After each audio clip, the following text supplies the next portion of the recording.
शहाण्या माणसानं दवाखान्याची आणि कोर्टाची पायरी चढू नये असं म्हटलं जातं, पण ते आपल्या हातात आहे थोडंच.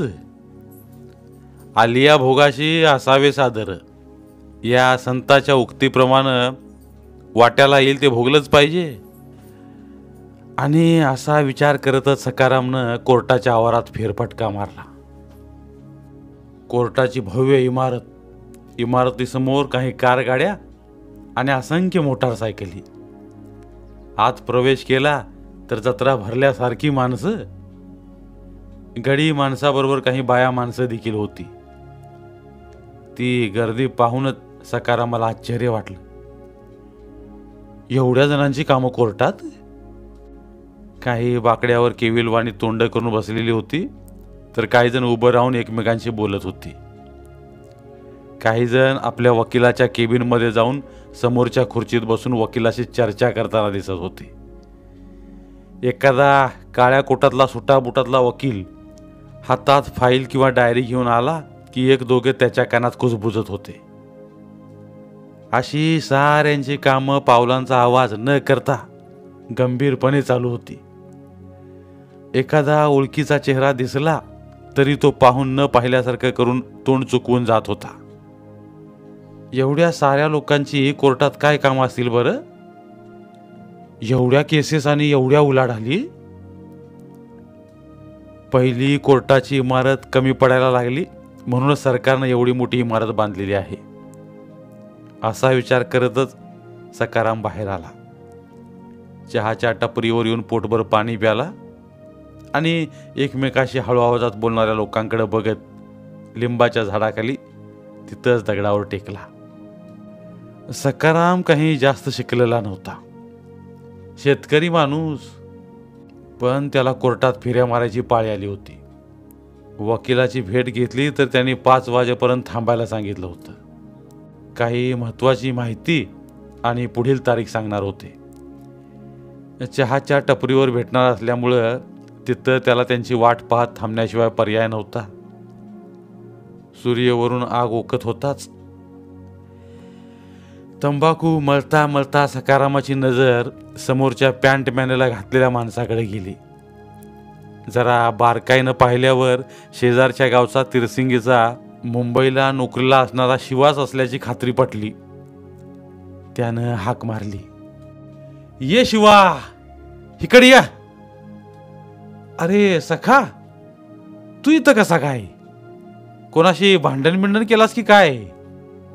कुणाच्या वाळल्या पायावर पाय द्यायचा माहित नाही आणि भांडण कुणाशी करू रे शिवा? मग इथं कोर्टात काय देवदर्शनाला आलास? आधी तू इथं कसा ते सांग. मी सांगतोच, पण तू आधी सांग. बरं बाबा, आधी मी सांगतो. चल चल त्या झाडाखाली जाऊन निवांत बोलूया. सकाराम आणि शिवाजी हे दोघे बालमित्र. दोघांची गावं जवळजवळ असल्यामुळे एकाच हायस्कूलमध्ये एकाच बाकावर बसून शिकलेले, त्यामुळं एकमेकांच्या कुटुंबाविषयी सारी माहिती होती, आपुलकी होती. पण पुढं दोघांचं मार्ग बदललं. सकाराम शेतीत गुंतला आणि शिवा तालुक्याच्या कॉलेजमध्ये शिकून मुंबईला नोकरीला लागला. कित्येक वर्षातून भेट झाल्यामुळे एकमेकांशी किती बोलू आणि किती नको असं झालं होतं. दोघेही जवळच्या झाडाखाली सावलीला बसण्यासाठी म्हणून निघाले. जाता जाता सकाराम म्हणाला, आम्हाला लावलंय की आमच्या पुण्याच्या धाकट्या बंधुरायानं काम. केस केली आहे माझ्यावर. कुणी? तुझा धाकटा भाऊ रघु ना? वय, ती कशा पाय? जमीन वाटून मागतोय. मग द्यायची ना? तू देत नाही म्हणालास का? तसं नाही लेका शिवा. त्यानं त्याच्या हिश्श्याचं कधीच घेऊन गेलाय आणि आता माझ्या हिश्श्यातलं बी अर्ध दे म्हणून मागं लागलाय. ते कसं काय? सगळं सांगतो, नीट बसून ऐक, म्हणजे तुला आमच्या या बंधुरायाचं गुण दिसतील. दोघांनी झाडाच्या सावलीला समोरासमोर भारतीय बैठक मारली आणि सकाराम सांगू लागला, आमची वडिलार्जित 10 एकर जमीन. आई वडिलांना मी थोरला आणि रघु धाकटा. शक्य होतं तोपर्यंत वडिलांनी कष्ट केलं, पण त्यांना कष्ट होईना. तेव्हा मी मॅट्रिक झाल्यावर मला शाळेला रामराम ठोकायला लावला आणि शेती कामाला जुंपलं. एवढी 10 एकर जमीन आहे, माझ्या माघारी कोणी करायची, म्हणून मला जोडीला घेतलं. वडिलांचा शब्द मला मोडता आला नाही. धाकटा शिकला, सवरला, नोकरीला लागला तर बस झालं असं त्यांना वाटायचं. आणि ते एका दृष्टीनं बरोबरही होतं. शेती कामासाठी दोघा भावांची शाळा बंद करायची गरजही नव्हती आणि दोघांना बी शाळा शिकवायची म्हटल्यावर शेती करायची कुणी असा प्रश्न होता. त्यामुळं रघु इथं मॅट्रिक झाल्यावर तालुक्याला 12वी झाला. आता पुढं पुण्याला शिकायचं म्हटल्यावर वडिलांनी त्याचं ऐकलं. पुण्याला तर पुण्याला. मी इथं शेतात राबायचो, हा पुण्याला शिकायचा. महिन्याला 2000 पाठवायची जबाबदारी माझी. मी पण विचार करायचो, आपला धाकटा भाऊ आहे, शिकतोय तर शिकू द्या, तो काय परका आहे का. आज ना उद्या नोकरी लागली, साहेब झाला तर मलाच अभिमान वाटण्यासारखी गोष्ट आहे. 4 पैशांची मदत करील, पोरा बाळांना बी आजार होईल, घर सुधारल असं वाटलं. पण झालं उलटच.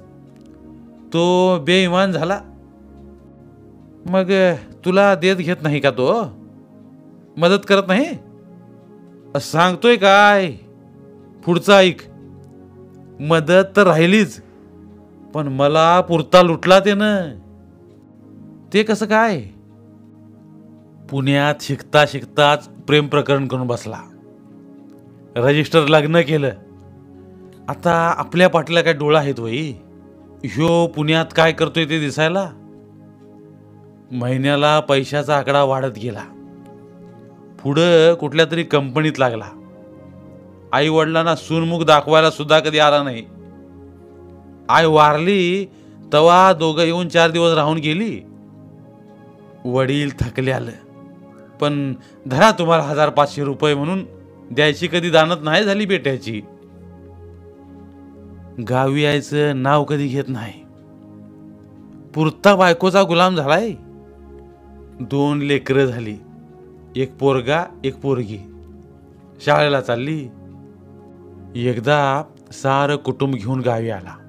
येताना माझ्या पोरांना कापडं, बायकोला साडी, वडिलांना धोतार, सदरा, फेटा आणि मला पण कपडे घेऊन आला. पिशव्या भरून खाऊ आणला. आपुलकीनं गोड गोड बोलला. आम्हाला बी लई बरं वाटलं, आनंद झाला. पण त्याचा डाव वेगळाच होता. 2 दिवस मजेत खुशीत आनंदात गेल्यावर 3ऱ्या दिवशी संध्याकाळी आम्ही घरातले सारे वडील बोलत बसलो असताना म्हणाला कसा, दादा तुझ्या पोरांचं शिक्षण इथं खेडेगावात नीट होत नाही, मी त्यांना पुण्याला नेतो. पोरगा आणि पोरगी लागली नटायला आम्ही पुण्याच्या शाळेत जाणार म्हणून. आम्हा नवरा बायकोलाही आनंद झाला. भाऊ असावा तर असा, आता आपलं भाग्य उजळणार. वडीलही आनंदानं म्हणाले, होय रे रघु, यांच्यावर बी लक्ष असू दे. सकानं तुझ्यासाठी लई कष्ट केल्यात आणि अजून बी करतोय. एकमेकाला व जात जावा, भाव भाव आहे तुम्ही. हे काही सांगणं झालं. ह्या पोरांना शाळा शिकवणार म्हणजे शिकवणार, ती जबाबदारी माझी. पण एक अडचण आहे, आम्ही राहतोय भाड्याच्या खोलीत. 10,000 भाडं जाते. तेवढ्या खोलीत एवढ्या सगळ्यांना जागा पुरणार नाही. पुण्यात स्वतःचं घर असल्याशिवाय उपयोगी नाही बघा. आणि पुण्यात घराचं दर पण लई आहेत. 1 BHKला 60-65 लाख. काय करावं ते कळत नाही. बर का दादा, मी काय म्हणतोय, एक 1 BHK घ्यावा. मी एक 10-15 लाखांची जुळणी करतो, वरचे तुम्ही दिले तर होऊन जाईल. म्हणजे किती म्हणालास? 50 लाख. माझ्या पोटात एकदम गोळाच उठला. आमच्या दातावर मारायला रुपया नाही आणि हा तर म्हणतोय 50 लाख दिलं तर बरं होईल. 1,500 रुपये मिळायची मारामार आणि 50 लाख? काय बोलतोय आज? एक मार्ग आहे त्यावर. कोणता? आपलं वरचं 5 एकराचं तुकडं विकलं तर एकरी 10 प्रमाणे 50 लाख सहज मिळतील की. आबाचा जीव तळमळला. ते म्हणाले देखील, जमीन म्हणजे काळजाचा तुकडा, एकदा विकली म्हणजे पुन्हा घेणं होत नाही. बघा, विचार करा यावर. पण त्यानं हट्टच धरला. जमीन विकून पैसे द्या म्हणाला. मीही विचार केला, आज नाही उद्या त्याला निम्मा हिस्सा द्यावाच लागणार आहे. मग उगीच कशाला दुखवा. इच्छा नसताना तो तुकडा मारवाड्याच्या घशात घातला. आता दुसरं कोण घेणार? एवढा मोठा घास घ्यायचा दम हाय कुणात? जमिनीची खरेदी दिली आणि 50 लाख रघुच्या खात्यावर भरलं. त्यानं पुण्यात फ्लॅट घेतला. मोठ्या बिल्डिंगच्या दुसऱ्या मजल्यावर आहे. पोरं इंग्लिश मीडियमला घातल्यात आणि आमची पोरं अजून वाट बघतात, काका आम्हाला पुण्याला कधी घेऊन जाते त्याची. मी या खालच्या तुकड्यात सरकारी विहीर मंजूर करून आणली. बँकेचं थोडं, सोसायटीचं थोडं, असं करून विहिरीवर मोटार बसवली. पाईपलाईन केली. तरी उत्पन्न किती निघायचं? तेवढ्यात भागत नाही. कुठं बी मिळेल तिथं मजुरीनं जातोय. खर्च वाढलाय. वडील जाऊन वरीच झालं. रघु पाहुण्यासारखा 4 दिवस राहून गेला. माझ्या बायकोचं कामानं कंबारडं मोडलं. खाली बसल्यावर तिला उठायला अवसान नाही. त्याची बायको दिवसभर नट्टापट्टा आणि पोरं आवरणं. माझी पोरं शेणघाण काढत्या ती. त्यांची शाळा कशी व्हायची? आणि त्याची पोरं मात्र फाड इंग्रजी बोलत्या ती.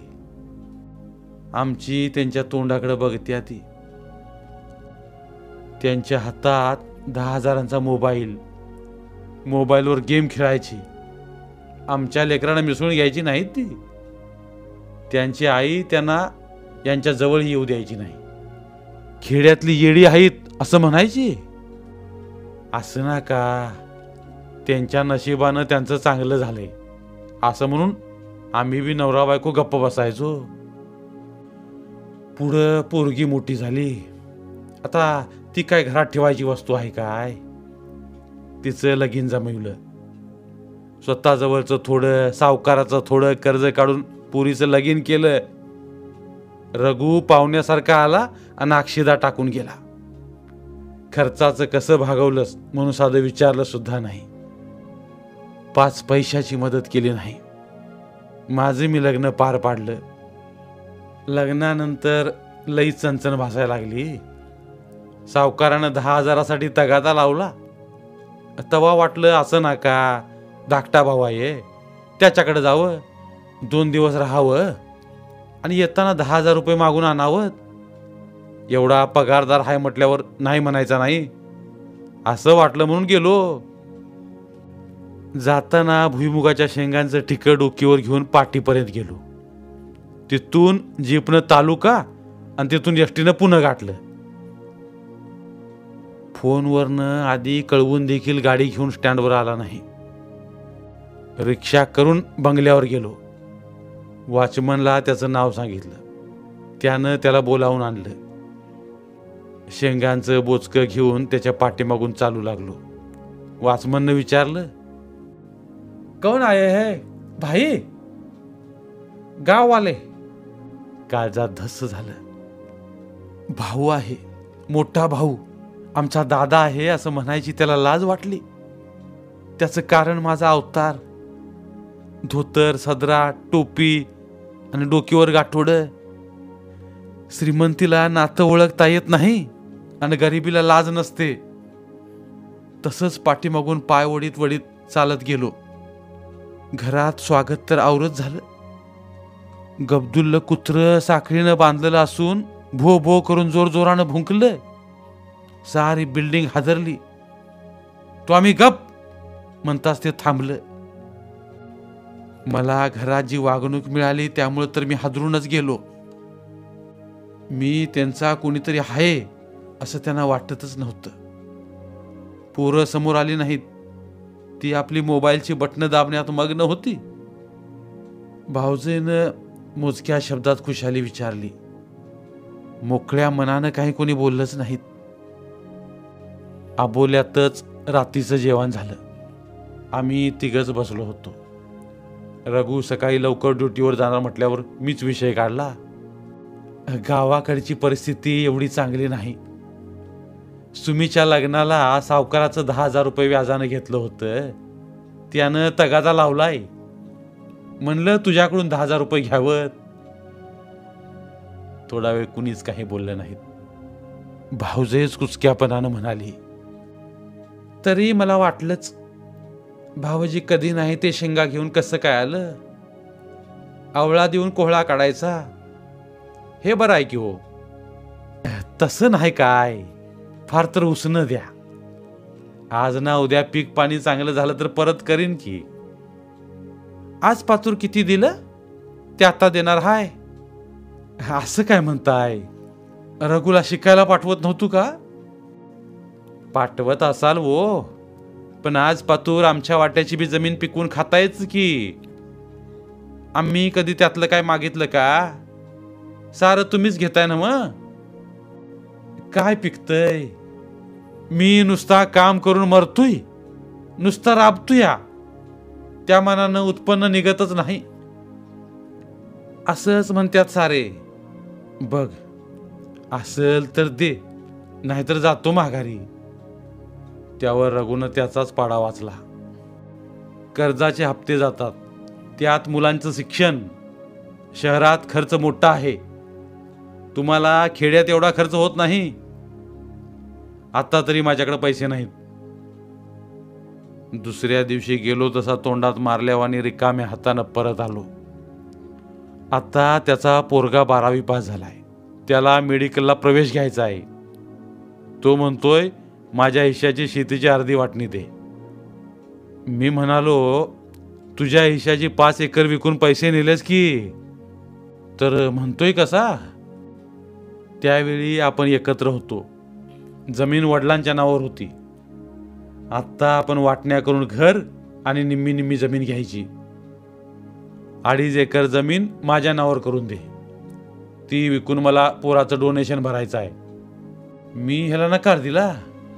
आमची बाचाबाची झाली. त्यानं माझ्यावर खटला भरलाय आणि मी लागलोय कोर्टाच्या वाऱ्या करायला. अशी ही माझी कर्मकहाणी. आता तू सांग, तू इथं का आलास. सकारामनं शिवाला विचारलं. शिवा थोडा वेळ इकडं तिकडं बघत शांत बसून राहिला. आपण शिकले सवरलेले, मुंबईत राहणारे, पगारी सरकारी नोकरदार. थोरल्या भावाविषयी सांगावं की नको असं द्वंद्व त्याच्या मनात सुरू होतं. पण सखा कोणी परका नाही, आपला बालमित्रच आहे. त्यानं त्याचं मन मोकळं केलं. उगी सुखासुखी कोणी कोर्टाची पायरी चढत नाही. सूर्य पश्चिमेला कलला होता. उन्हाची तीव्रता बरीच कमी झाली होती. शिवानं सांगायला सुरुवात केली. माझी पण कहाणी तुझ्यासारखीच झाली आहे. थोरल्या भावानं केस टाकली आहे माझ्यावर. आणि ती कशापायी. सकाराम थोडा सरकून बसत म्हणाला. मी विकत घेतलेल्या जमिनीत हिस्सा मागतोय. आत्तापर्यंत मला फसवलंच. गोड बोलून मला लुटलं, कंगाल केलं. कसं ते जरा सविस्तर सांगतो म्हणजे तुझ्या लक्षात येईल. त्याचं असं झालं बघ सका. आमची मूळचीच परिस्थिती हलाखीची. 2 एकरात काय पिकायचं आणि कसं भागायचं. मॅट्रिक झाल्यावर काबाड कष्ट करत मी BA झालो. मेवना होता मुंबईला बीपीटीत सर्व्हिसला. मला म्हणाला ये मुंबईला नोकरी लावतो. मुंबईत पाय ठेवायला जागा असली की नोकऱ्या मिळत होत्या. फक्त खाण्याची आणि राहण्याची सोय व्हायला पाहिजे. मी गेलो. मेहुण्यानं वशिला लावला आणि मला बिपिटीत चिकटवलं. पगार मिळायला लागला. मला घरच्या परिस्थितीची आणि काबाड कष्टाची जाणीव होती. लग्न झाल्यावर कित्येक वर्षे बिराड पण केलं नाही. खर्च वाढल म्हणून घरी आई होती. दर महिन्याला सगळा पगार घरी आणून द्यायचो. त्यातलंच मला खर्चापुरतं मागून घ्यायचो. काटकसरीने दिवस काढले. अधूनमधून येऊन जायचो. पुढं माझं खाण्यापिण्याचं हाल व्हायला लागलं. मी मुंबईला बिराड केलं तरी भाऊ, भाऊजय, पोरं, आई सुखात राहावीत म्हणून दर महिन्याला मनी ऑर्डर करायचो. पण तेवढ्यावर यांचं भागायचं नाही. महिना 2 महिन्याला हा मुंबईला यायचा. कधी पाळी पेरणी करायची हाय तर कधी रानात तण लई झालंय, खुरपणाला पैसे नाहीत अशी कारणं सांगायचा. मीही मोकळ्या हातानं पैसे द्यायचो. दर दिवाळीला गावी यायचो. येताना सर्वांना कापडं चोपडं बाजार हाट सगळं घेऊन यायचो. असाच एका दिवाळीला आल्यावर पाऊस लागला. आठवडाभर उघडलाच नाही. आमचं माळवादी जुनं घर लागलं ठिपकायला. घरात पाणी पाणी झालं. कधी अंगावर ढासळ सांगता येत नव्हतं. तेव्हा आईच म्हणाली, बाबा शिवा, हे घर धोक्याचं झालंय. 2 लेकरं बाळ आहेत ती. कधी काय होईल येळ काय सांगून येत नाही. तेव्हा एवढं घर दुरुस्त कर. साधं पत्र्याचं का असना, पण एवढं भावासाठी करून देत. मी मनावर घेतलं. 8-15 दिवसात फंडाचं पैसे काढून माळवजाच्या जागी 50,000 खर्चून टुमदार असं पत्र्याचं घर बांधलं. मी तिथं भाड्याच्या एवढ्याशा खोलीत दिवस काढत होतो. यांना मात्र इथं ऐसपैस घर बांधून दिलं. पुढं आई गेली. ते दोघे आणि 2 लेकरं. त्यांना इथं गावी जास्त खर्च येत नाही. मी तिथं काटकसरीनं दिवस काढायचो. पण यांना हात आकडता घेऊन खर्च करायचं माहीतच नव्हतं. मी हालात दिवस काढायचो आणि इकडं यांची मात्र चैन चाललेली. अंडी मटण कोंबडी शिवाय जेवायचं नाहीत. माझाही खर्च वाढला होता. 2 पोरं शिकत होती. मी तरी कुठवर पुरणार. यांना काम नको, कष्ट नको, त्यात प्यायची सवय लागलेली. चांगलं चुंगलं शेलक खायची सवय लागलेली. 5-6 वर्षे मी थोडा कानाडोळाच केला. स्पष्टच सांगून टाकलं, आता माझा पगार मलाच पुरत नाही, तुमचं तुम्ही भागवा. एवढ्या कालावधीत त्यानं भलतंच काम केलं. व्याजानं पैसे काढून खर्च केलं.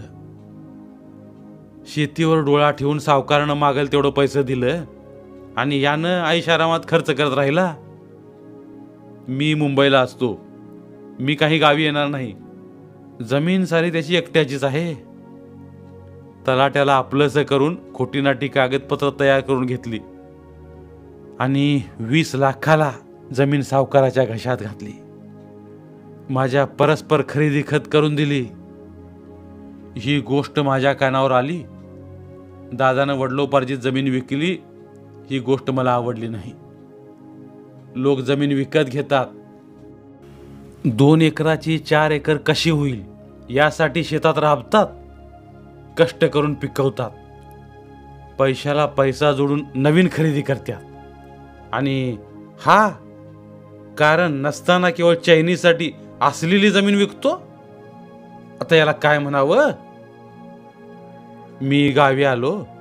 मी त्या जमिनीचा दुसरा वार जिवंत असताना माझी सही न घेता माझ्या परस्पर खरेदी खत कसं करून घेतलं याचा जाब सावकारला विचारला. त्याच्याशी भांडलो. जमीन परत द्या नाहीतर बरा विचार होणार नाही अशी धमकी दिली. तेव्हा तो म्हणाला 20 लाख आणून दे आणि जमीन परत घे. थोडं साठवलेलं बायकोच्या अंगावरचं दागिनं मोडून हिकडून तिकडून हात उसणं घेऊन 20 लाख गोळा करून सावकारला दिलं आणि जमीन माझ्या नावावर खरेदी करून घेतली. समंजसपणानं कुठवर वागायचं. त्याची 2 पोरं शिकली. एक शिक्षक झाला आहे. दुसरा सूतगिरणीत कामाला जातोय. त्याचं मजेत चाललंय. होतं नव्हतं ते त्यांना देऊन मी मात्र भंगारात जमा झालोय. माझा पोरगा नुकताच एका कंपनीत टेम्पररी लागलाय. मी रिटायर झालोय. अजून पोरीचं लग्न करायचं आहे. मी मुंबईत राहून काय करणार. मला शेतीचा नाद आहे. गावी येऊन तेवढीच 2 एकर बागायत करावी म्हटलं तर राहायला घर कुठं आहे. भाऊ सरळ म्हणाला, आहे हे घर आम्हालाच कमी पडतंय. तू आणि येऊन कुठं राहतोस. येऊ नको. मग मी इथं तालुक्याला भाडोत्री खोली घेऊन राहिलोय. शेत नांगरायला गेलो तर भाऊ आडवा आला. मला निम्मी जमीन दे तवा नांगर असं म्हणतोय. मी विकत घेतली आहे, तुला का देऊ. वडिलार्जित आहे. वडिलार्जित जमीन तू विकलीस, त्याचं सारं पैसे तू खाल्लंस, मला काय दिलंस का. विकली म्हणून काय झालं. ती वडिलार्जित जमीन आहे. मला निम्मा हिस्सा पाहिजे. त्याची पोरही अंगावर आली. आहे का नाही उलट भांडण. चोराच्या उलट्या बोंबा. मी साप नकार दिला. होय तर माझ्यावर दावा लावलाय. मी चांगला वकील दिलाय. सारे पुरावा गोळा केल्यात. त्याच्यावर केस टाकली आहे. निकाल माझ्यासारखाच लागणार आहे याची खात्री आहे. पण हे आलं की कोर्टात हेलपाड घालायचं. इतका वेळ लक्ष देऊन ऐकणारा सकाराम म्हणाला, असू दे शिवा, कर्मात असलं तर होईल. कोर्टात शेतीच्या जेवढ्या केसेस आहेत त्या परक्यांच्या नाहीत, सख्या भावांच्या आणि चुलत भावांच्याच आहेत. क्वचित बांधावरनं नाहीतर रस्त्यावरनं भांडणं होत्यात. नाहीतर सगळी भांडणं भावाभावातच आहेत बघ. दोन्ही मित्रांनी आपली मनं मोकळी केली. योगायोगानं दोघांची भावाविषयीची कैफियत एकसारखीच होती. 5 वाजत आले होते. सकारामचे वकील येण्याची वेळ झाली होती. शिवालाही घरी जायचं होतं. खरं आहे तुझं, चल चहा घेऊ. उठता उठता शिवा म्हणाला, संकटकाळी अडी अडचणीला पाठीराखा म्हणून भाऊ असावा असं म्हणतात.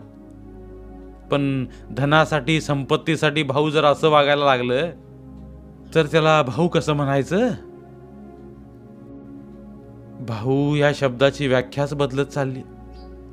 एक वेळ परकी बरी, पण आपला म्हणून गळ्यात पडायला जावं तर आपल्याच गळ्याला नख लावायला लागल्यात माणसं. दोघंही उठले. अंग झटकत सावकाश चहाच्या टपरीकडे निघाले.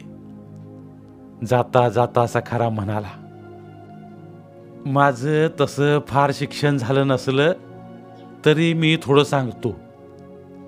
ते तुला पटतंय काय बघ. सगळेच भाऊ असे नसतात. एखाद्याचीच बुद्धी अशी पालटते. 8 भावांचा विस्तार एका घरात वाढल्याची उदाहरणं आमच्या गावात आहेत. भाऊ भाऊ एकोप्यानं असतील तर त्यांना समाजात गावात दबदबा राहतो. घराण्याची प्रतिष्ठा वाढते. मुलाबाळावर चांगले संस्कार होऊन एकमेकाबद्दल प्रेम, माया, आपुलकी निर्माण होते. एकमेकांना मदत आणि सहकार्य मिळाल्यामुळं कुटुंबाचा विकास होतो. एका आईच्या लेकरांनी कसा एक घास वाटून खावा. चुकलेल्याला आपण सुधारायचा प्रयत्न करायचा. नाहीतर एकदा रान फाटत चाललं की जास्तच फाटत जातंय. त्याला आपणच धागा टाकला तर ते टिकून राहतंय. बघ तुला पटतंय काय ते. खरं आहे तुझं. यालाच माणूस म्हणायचं. शिवा, आपल्या दोघांची बी खंत एकच आहे बघ. भावाभावांचं पटणं आणि एकत्र राहणं ही दुर्मिळ आणि असंभव गोष्ट झाली. भाऊ भाऊ खऱ्या अर्थानं एका आईच्या लेकरावानी वागताना दिसत नाहीत. एका गाडीवर बसून जाणारे भाऊ दुर्मिळ झालेत. दोघांच्या 2 गाड्या, क्वचित एका दिशेनं जाणाऱ्या नाहीतर विरुद्ध दिशेनंच धावणाऱ्या जास्त. आई वडिलांचा धागा असतो तोपर्यंत तो त्यांना आणि साऱ्या कुटुंबाला एकत्र बांधून ठेवतो. एक धागा तुटला की आळा सुटला आणि दुसराही तुटला की आळा वाऱ्यावर विस्कटून उडलाच समजायचा. सकाराम, तुझं खरं आहे. नात्यातलं प्रेम आणि प्रेमातलं नातं नाहीसं होत चाललंय. माणसं स्वार्थी होत चालल्यात. देवावरचा विश्वास आणि संतांची शिकवण यांचा अंगीकार कमी होत चाललाय. त्यामुळेच असं घडतंय. साऱ्या जगाचं दळण चाललंय आणि त्याबरोबर आपण, तुम्ही, आम्ही भरडलं जातोय. यात नवल ते काय, आणि त्याचं दुःख तरी कशाला म्हणायचं. चल चल मस्तपैकी चहा घेऊ. धन्यवाद. पुन्हा भेटूया एका नवीन कथेसोबत. आपल्या प्रतिसादाबद्दल आम्ही शतशः आभारी आहोत. मराठी वाङ्मयातील प्रसिद्ध कादंबऱ्या आणि कथासंग्रह ऐकण्यासाठी आमचे बोलती पुस्तके हे चॅनल सबस्क्राईब करा, शेअर करा व अभिवाचन आवडल्यास नक्की लाईक करा. आत्तापर्यंत आम्ही सादर केलेल्या सर्व कथा कादंबऱ्यांची लिंक आमच्या प्रत्येक व्हिडिओच्या डिस्क्रिप्शनमध्ये आहे. आपल्याशी संवाद साधायलाही आम्हाला नक्की आवडेल. आमचा संपर्क क्रमांक आहे 9960120521. पुन्हा एकदा धन्यवाद.